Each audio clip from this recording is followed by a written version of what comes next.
All right, this is Work Horror Stories, Chapter 1. Horror stories. I got plenty of them. I just want to share some of my crazy experiences that I've had on the different jobs I've had over the years. I'm going to make a video series on this because I've got plenty to share. I've got lots of talking points here, but hopefully I don't lose track of what I'm going to say. So just bear with me. Some of them are kind of difficult to talk about. Some of the experiences I've had are some of them are funny, some of them are entertaining, recounting all this stuff, and some of them are downright horrific. But yeah, I just want to tell these stories, like to express like what I couldn't talk about for a long time, and maybe let it serve as a lesson to younger people who are coming up in these types of fields as to what red flags to look for. Let me give you a little background. I used to work as a multi-craft maintenance guy. Did electrical, hydraulics, pneumatics, welding, fabrication, things like that.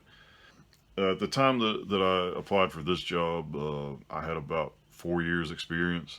I wasn't ready to like be in charge of a maintenance program or anything, but I had a few good years under my belt, and I knew how to handle myself. So I applied for this job through a temp service, and I went to the interview, and the boss he seemed okay. Like he when he interviewed me, his phone was constantly ringing, so that was the first red flag.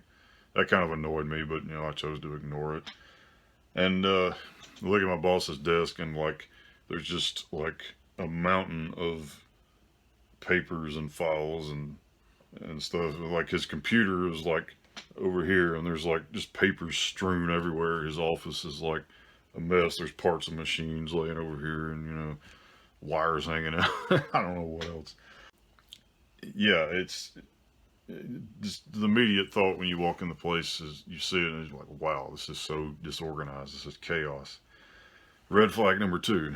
So, but I noticed these things, when I first walked in. The place was very messy and very dirty. At the time, I needed the money. I just moved into a new place. I had to pay $700 rent a month. So, you get my point. After I took the job, um, I I got to see other things. The first thing I learned was I replaced a dead guy. Yeah, their maintenance guy. It turns out he died like a week before I got there. And I'm like, well, that's nice to know. Uh, After I get through telling you all of this, you probably think that he probably couldn't take it anymore and just croaked from the stress. Like, rest in peace to the guy. I didn't know him, but yeah, I replaced a dead guy. Yeah, the last maintenance guy died. Hope you stay long. But slowly I began to notice more and more red flags about this place. The place was a toilet, basically. It was just nasty, just filthy. I mean, hot, as you can imagine in the summertime. Uh, with the doors open, it felt like it was almost 90 degrees in there. And in the winter, it was freezing, but there was no air conditioning, nothing, just a few fans that the workers had. I would guess there was like 100 people, close to 100, working out on the floor, maybe a few more. I forget how many machines we had, but pretty much every machine in there, had been worn out 3 times over, and once I kind of got the gist of how this company is run, I'm like, yeah, this it's one of those kinds of companies where they don't really give a crap about their employees, and like their machinery is crap, and they just barely keep everything running, and they just want to make maximum profits with minimal cost and effort. And people were stealing tools, walking off with the tools, and Most of the people that worked in there looked like they just got out of prison. Uh, yeah, half of them looked like they were on drugs, and people would walk in the door. You know, you look at their eyes; they're red, and they're like, "Yeah, man, let's go to work." Yeah, like they're stoned or drunk. It's really shady stuff. But whatever. I don't care what people do, but as long as they ain't operating machinery while they're messed up. But yeah, they got the cheapest laborers they could get. Most of them were temps. What few permanent employees were there? They've been there like a few years. We had wild animals living in the plant. Um, there was two raccoons, two very large raccoons. Uh, there was at least 6 or 7 feral cats. Um, and these things were mean. I mean, you couldn't get near them. We actually fed them. They put out cat food for them all the time, and they had a dumpster inside the building. Why, I don't know. I guess they were too lazy to walk outside and throw the garbage away. But yeah, the cats would eat out of the garbage, and the raccoons, and we also had snakes. There's a big black racer snake crawling across the plant floor one day. Um, there was a lot of rats. Um, but yeah, those stupid cats they would just they would crap and vomit everywhere. Something about feral cats, they smell worse than regular cats. I don't know. I don't know if you ever smelled feral cat vomit. Ooh, it, it's no joke. It's terrible. I mean, it's just rank. It'll make you vomit. It's horrible. One of them puked like right in front of my office one day. A really dirty place, very dirty environment. So those were the first things that I noticed. But I didn't really mind it that much. I could have dealt with all that. Um, I was just trying to earn a paycheck. So everything's going smoothly, in the beginning, and I'm willing to deal with all the BS that's going on, and I see already all the red flags. I'm just ignoring them, like whatever. I just want to earn a paycheck, and they pretty much tell me we want you to work about 60 to 70 hours a week. I'm driving about 70 miles back and forth to work, so it takes me about an hour to get there, a little over an hour to get there in the morning. Um, but going back, 4:59, the traffic gets really bad about 5 o'clock, 6 o'clock. So it takes me about 2 hours to get home, which is, yeah, it's it's pretty aggravating. So like it's one of those things where your commute and your job is so bad, like you literally when you get home, you just eat, take a shower, watch TV for a few minutes, and you just go to sleep and wake up and do it again. There was no maintenance plan at all. Um, I mean, zero, no PMs, nothing. Like I said, the machinery was in horrible shape. When something broke, basically, I would have to, improvise and, duct tape and glue everything.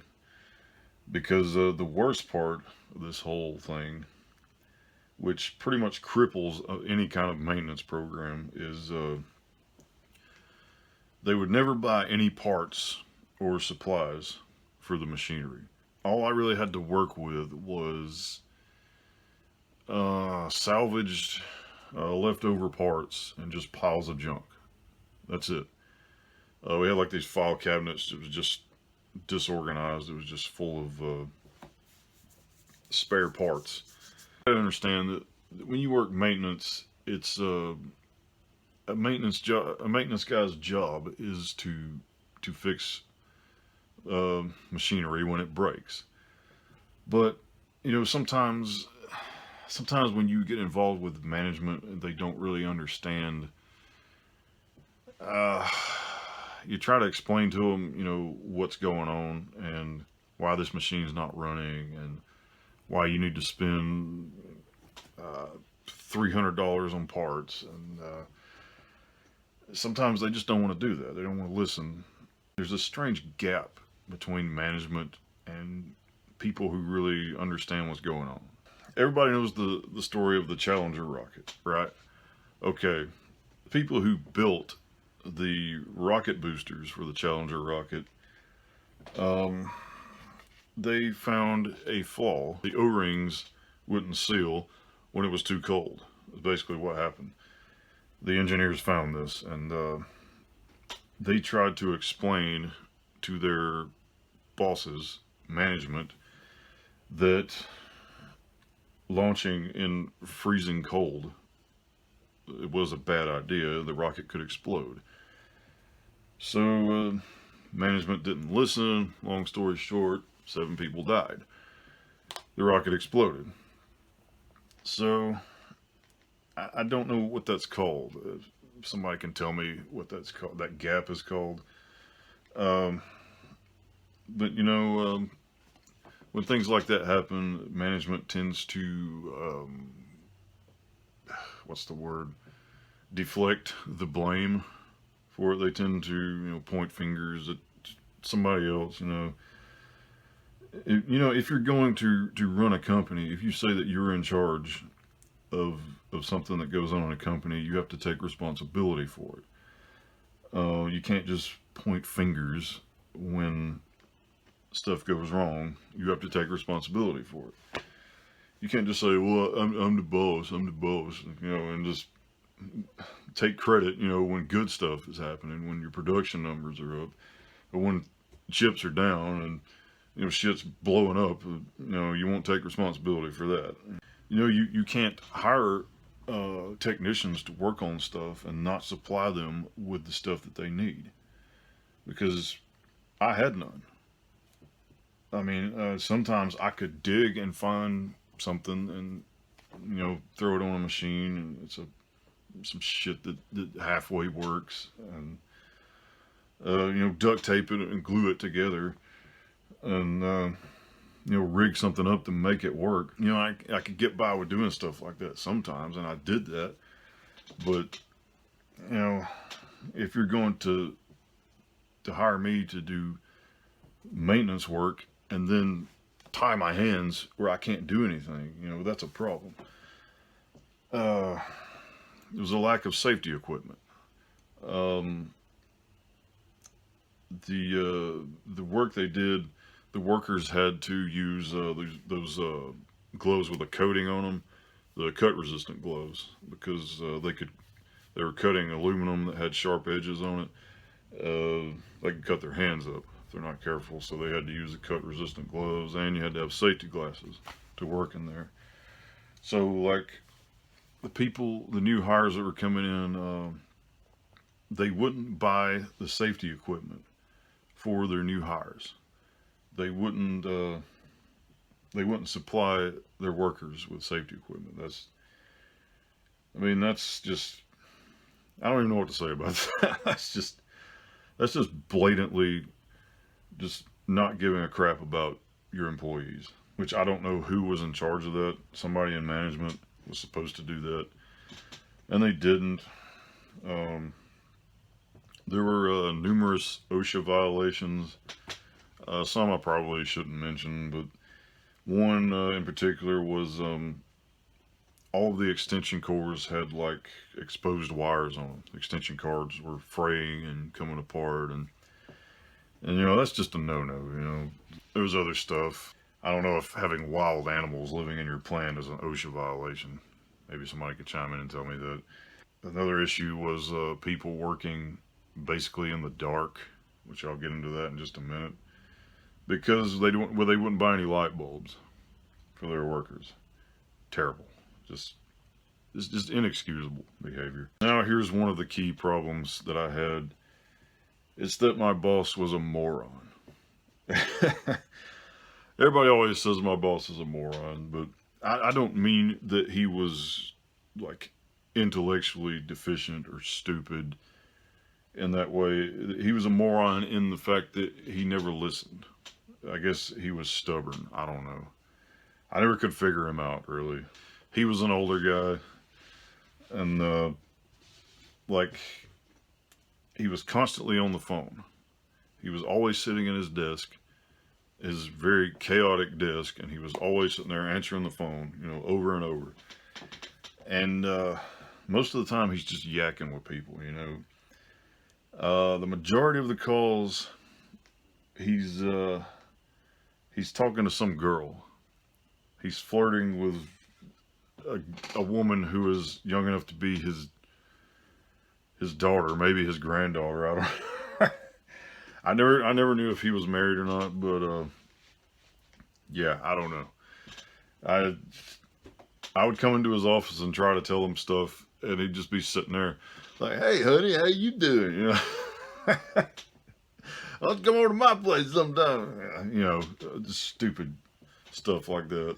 I'm just standing here like, just rolling my eyes, like waiting to tell him something. And before, like, you'll hang up and he'll be like, "Oh, what do you want now?" And then boom, phone rings again. "Oh, hey, honey." And but when I got him when he was off the phone, he never listened to anything that I told him. And I'll be like, "Hey, look, this machine's down. I got a list of parts right here that I want you to order so we can get it rolling again." And he would always argue with me over it. It's like he thought that he treated me like I was his idiot son or something. It was like I didn't know anything. And I'm just like, why did you hire me? Why? Like, if you weren't going to listen to what I have to say as a maintenance guy, like, why did you even bring me here? Why are you paying me? Why are you wasting my time? Either listen to me or fire me. Either one. He contested pretty much everything that I said to him. Like, I'll say, this machine needs these parts, and it'd be like, well, we got one of those. We got those. And I'm like, no, we don't. Well, it was like, well, I ain't got time for that right now. I'm like, okay. So I'm just going to give you this list, and I'll let you handle it, just because he was in charge of all that, and I couldn't order anything. And there were also times that I would call the company we got our parts from, and I would tell them, yeah, I don't have a PO number from my boss. Just put it on our account, And here's the parts, the part numbers I need and everything. And they say, okay, we'll send it to you. And my boss would he'd get an email about it, and then he'd call and just cancel the order. Like, it just undermined everything that I did. For a few days or a week later, they find out production is down on such and such line. This machine's down. When somebody up high finds out about it, and they come gunning for whoever's responsible, he just says, "Well, the maintenance guy was supposed to be taking care of that," something like that. Pass the blame on to somebody else, But you can't do maintenance work like that. It was just nonsensical. I couldn't understand why he did that stuff.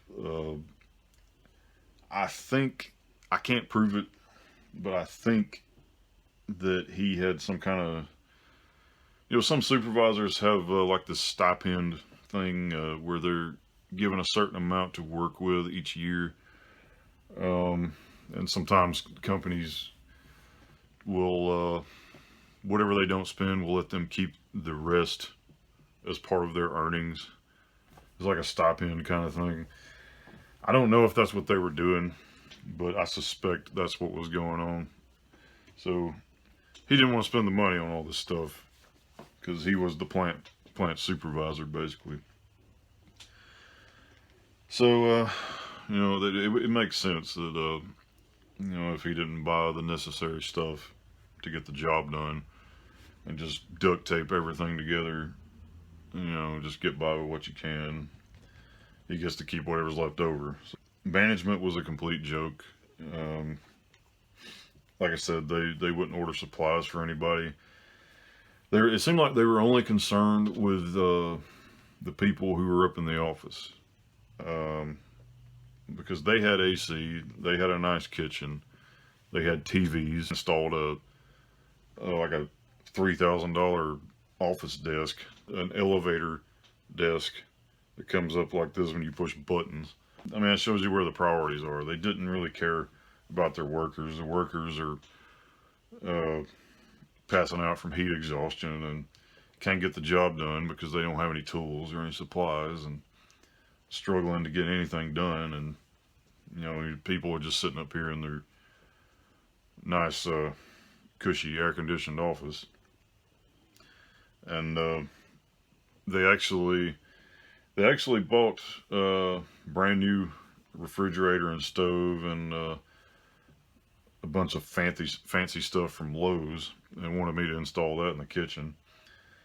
And they didn't even need that stuff because they already had stuff in there. They already had a nice refrigerator, and yeah, we want one of those fridges with the little TV in it, so I can watch TV while I put ice in my glass. Really? Yeah, I mean, it was just insane. We had a flooding problem. When it rained, the roof leaked. Um, the gutters were broken on my side of the building where my office was. First of all, my office was it was more like the size of a walk-in closet, maybe. It was more like a storage room, but it had a desk there, you know, and some tools, everything.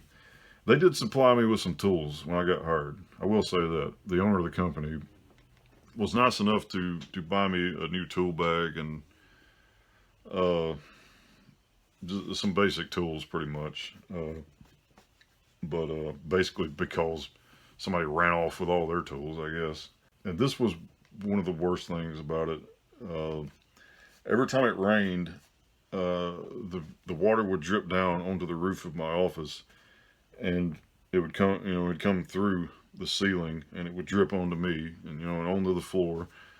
And uh, the worst days I would end up with water that deep on the floor, and I'm over here sloshing through it in my boots, and I'd get buckets and, you know, pots and whatever I can find to catch the dripping water. I didn't have enough buckets to catch all the leaks, but one fluorescent light up in the ceiling, um, and eventually the water, you know, worked its way. Water will find its way through anything. Water worked its way into the ballast and fried it.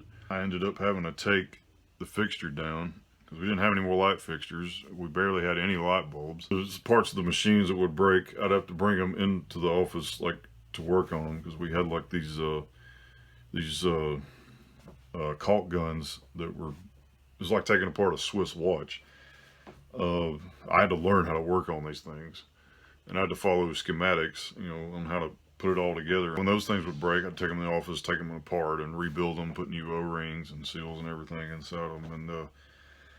And I actually had a flashlight propped up on something. You know, I was sitting there, trying to put this thing together in the dark with water dripping on my head. Ridiculous. Eventually, I found a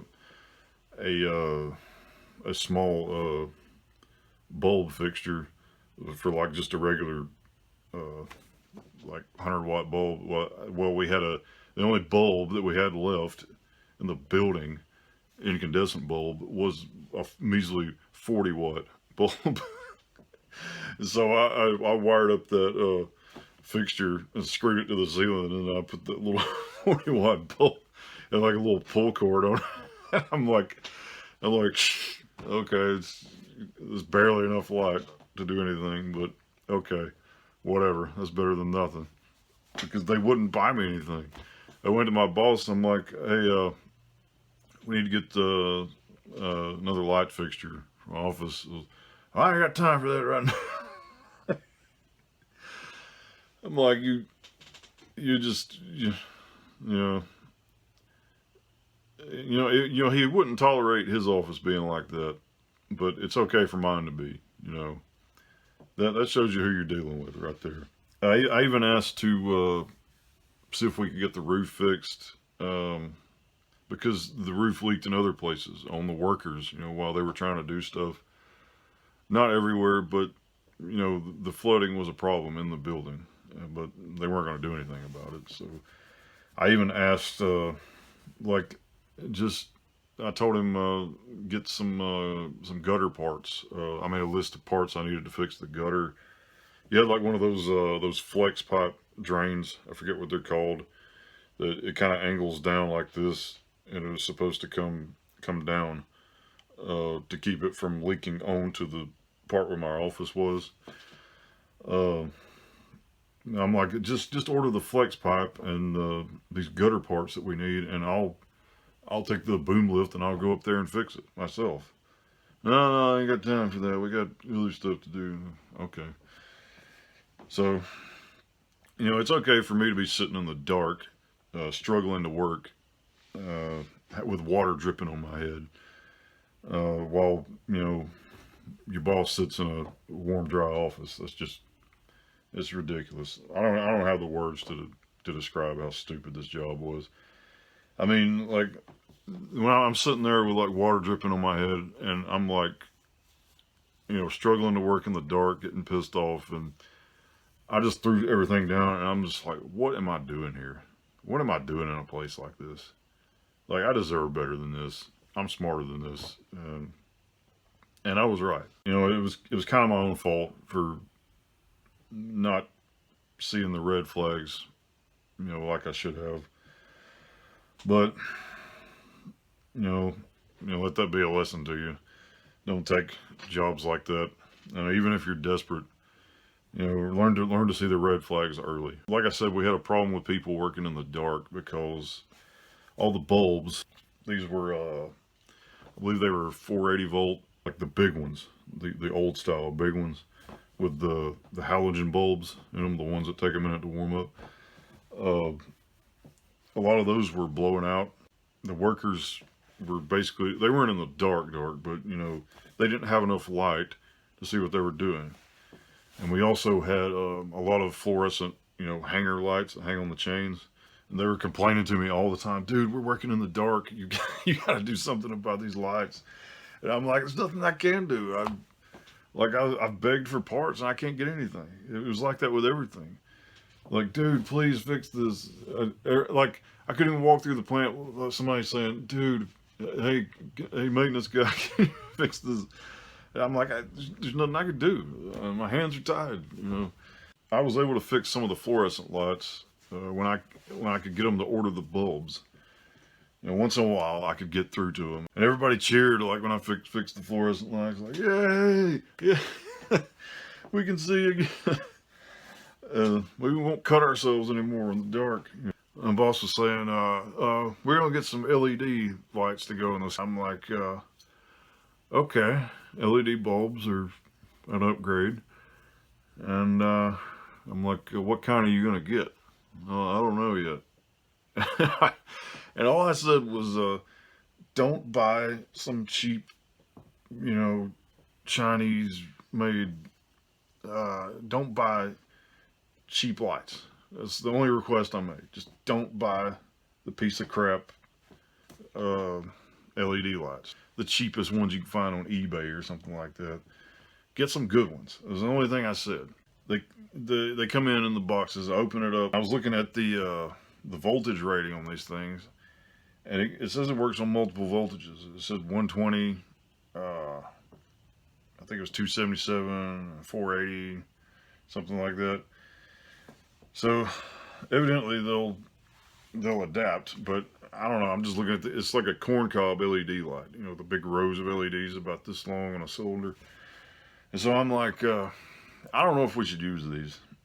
So these look very cheap and questionable, and I don't think it's really gonna hold up to 480 volts because they look kind of wimpy, and and basically nobody listened to me, and I was told to get on the lift and put them lights up there. I'm like, okay, okay. You gotta learn the hard way, I guess. So I did it. Uh, Unscrewed the bulb, screwed the LED lights, got them all done, and like the next day, they start melting off and falling to the ground. One of them almost hit a guy in the head. They're falling on top of the machines, and I'm just shaking my head like, I told you we shouldn't use that crap. And of course it's like Matt, what did you do? And I'm like, all I did was screw in a light bulb. What do you want? I mean, you just can't get through to some people, We had another problem with the bathrooms. The bathrooms were like disgusting. So they got so bad that somebody complained to like I don't know if they called OSHA or the health department or somebody. The bathrooms were a health hazard. Said, okay, the bathrooms are off limits. Boarded the doors up, and they got a bunch of porta johns that we had to use like the entire summer, like 3 months. It's 110 degrees outside. Every time you go to the bathroom, you got to go take a crap or pee in a porta john that's cooking like an oven.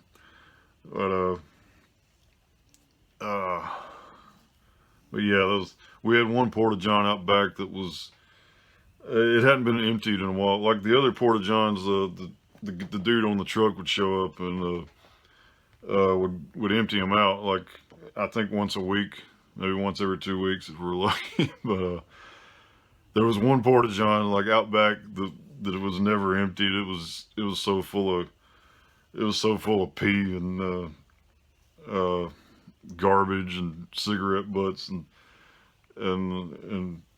poop and vomit and God knows what else. And like if the porta johns were full, the 4 or 5 good porta johns we had, you had to go out back to the nasty one, and that thing out there cooking in the heat. You get in that thing, it's just the smell of rotten piss and I can recall the smell like just thinking about it. Like one day I got in that thing, I was holding my breath, like trying to pee. I'm trying to get it out, and you smell it, you smell it, and you just gag. It's a gag reflex. It's like, but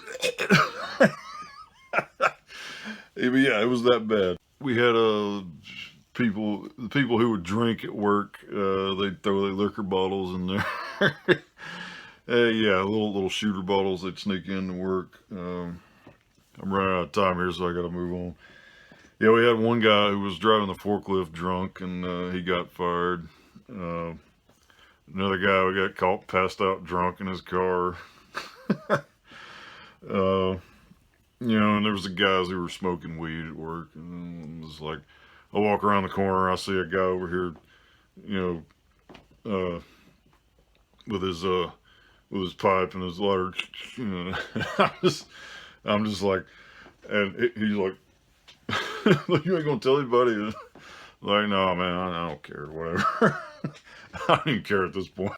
I don't care what people do, as long as they ain't running machinery messed up, But at that point, I'd seen so much there, I just didn't care. But yeah, there was so much stuff for me to deal with there, just being the one maintenance guy, and just kind of being unprepared for being in charge of an entire factory like that, just by yourself. I was run ragged pretty much. over 60 hours every week, mandatory overtime. Uh, I was basically living to work. After 6 months, 6 or 7 months of that, I just got to a point where I was like, I just don't care anymore. This is ridiculous. The most ridiculous things, one of the biggest safety hazards that I had to deal with was we had a forklift. Believe it or not, this is true. I'm not making this up. We had a forklift that had no brakes. It barely ran, but what it was is the master cylinder was going out on it. So you'd have to pump your brakes, get some pressure. If you push the pedal down and there wasn't no pressure, it wasn't gonna stop. So you have to pump the brake, stop like that. Yeah, that's dangerous. That's gonna get somebody killed. The forks, run, run somebody through with the forks like an idiot. And people are just driving around on this thing like nothing's wrong. And I found out about it, and I grounded the forklift. Which, by the way, I had no lockout tagout equipment at all. Maybe maybe one lock, but I didn't have the thing to lock out the forklift. You put over the connector for the propane tank and all that. All that was a caution tag, a zip tied up the steering wheel, put tape around it, put a sign on it that said "Do not use." And I'm just like, and I took the propane tank off of it, of course, and I took the key and I hid it in my office. And well, it was on my desk, but I figured once I grounded the thing, they'd have enough common sense not to mess with it. So the manager of one of the assembly lines, me and him didn't get along too well. I just kind of avoided him. He was an older guy, really grumpy. And, if you ever mess with anything, he'd get mad at you. But he was also a problem. He finds out that I grounded his forklift, and he comes up there and says, "What are you grounding my forklift for? What are you doing to my forklift? We need this thing today. We got to unload a truck." I'm like, I don't care. There's no brakes on it. You have to use. We had 2 other forklifts. You have to go use one of those. And he's like, "Well, they're using it to do something over there." And I'm like, "Well, you're just gonna have to wait, aren't you?" And he just kind of argued with me, and I'm like, "No, not on my watch. You can't be running around with a forklift that's gonna get somebody killed, I'm just like, "Not on my watch, man." And he was like, "Well, I'm gonna talk to your boss about that." Yeah, go ahead, I don't care. So that same day, I left and I went to go eat lunch, and I come back and the forklift is gone. And I'm like, "Damn it, I told him not to do that." So apparently he had gone in my office and found the key and, you know, took off with it. So I'm just like, I just sat down to eat my lunch, and I'm sitting here enjoying my steak and cheese footlong from Subway, and then I hear a boom, and I was like, "Oh no!" So I heard somebody calling me on the radio, like, "Hey, you want to come out here and look at this for?" And I get out there, and somebody has just plowed into the wall of the plant. They didn't go through it, but they punctured they had run into the wall and punctured the steel with the forks a little bit. But yeah, they tore up like this part of the stuff that goes around the overhead door. But luckily nobody was killed, and that actually happened again. They ran into one of the big beams that holds up the ceiling. So yeah, I took it away from them again, and I finally got them to order the parts that were needed. installed them, fixed the forklift so it had brakes, finally. I've never seen anything like that before. We had other forklift problems. We had the other forklift, the fuel regulator was bad on it, or it had a vacuum problem. I never could determine which one because I had nothing to really diagnose it with, and I had no replacement parts for the forklift. I tried to get them to buy a fuel regulator for it, but no, we don't want to do that. Because you crank this thing up and you drive it like 10 feet and it'd go dead. And then you try to crank it and it'd go another 10 feet, it'd go dead. And the guys would sit here just all day, just,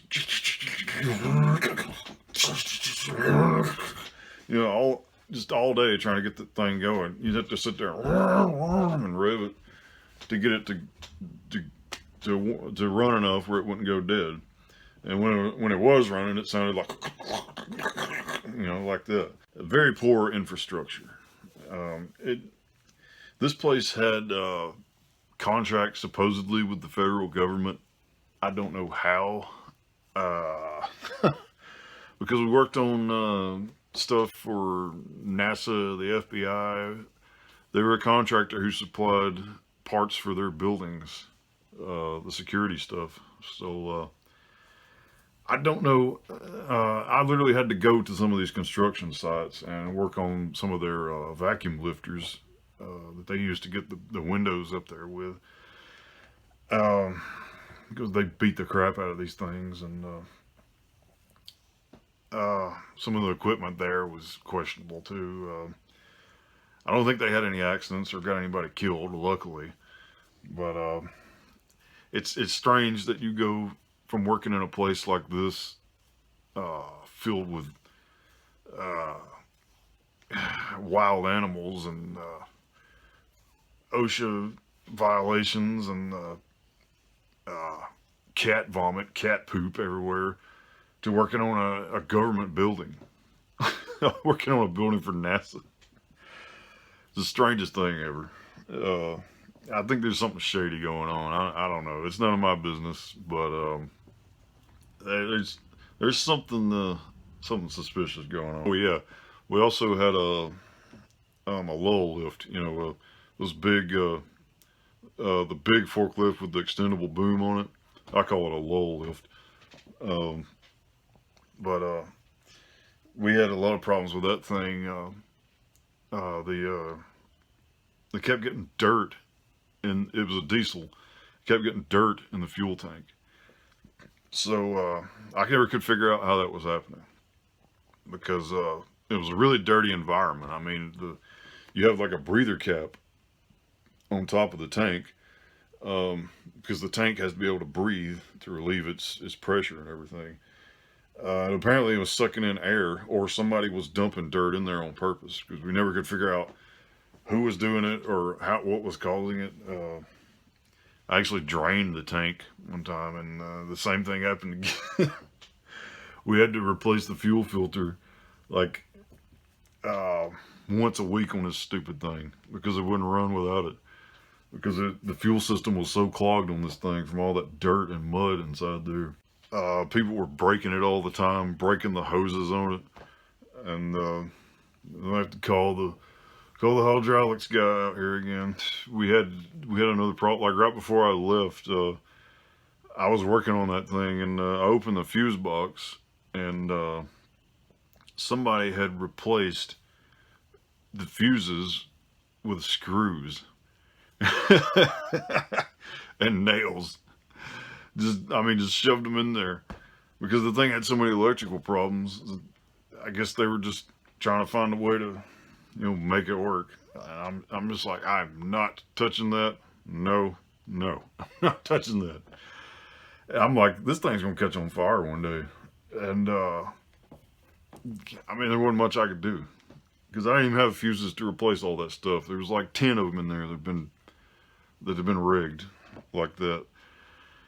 And I was at the point where I didn't care, so I'm just like, I'm not touching that. I'm not going to do anything about it. And I told them which part we needed to order. Oh no, we're not going to order that. We're not going to worry about that. And like 2 days later, that thing was on fire. So, yeah, that was the most insane place I ever worked. I think I covered all the crazy stuff. The craziest thing was the animals. Like we'd come in. Oh yeah, I forgot about this one. We'd come in at night and we'd see where the animals had been fighting inside the plant. Like it'd be chunks of fur laying everywhere and blood. And one night a raccoon tore a cat up, and like he just absolutely murdered this cat. And we found the cat dead on the plant floor. Yeah, yeah, yeah. Those raccoons were mean. Uh, I came in one day and he was in my boss's office. The raccoon, like, just strewn papers everywhere, pooped all over the wall. There was like little raccoon paw prints everywhere. Tore out the ceiling tile, chewed up a bunch of stuff. He just went crazy. He got in my office one day and I threw a quart of oil at him. Yeah, it's just insane. The animals and the people being drunk at work and just the incompetence of management, all the safety issues, and yeah, that was one of the most insane jobs I ever had. I think the lowest point was sitting in an office with water dripping on my head in the dark. So anyway, finally got the hell out of that place and didn't have to deal with it anymore.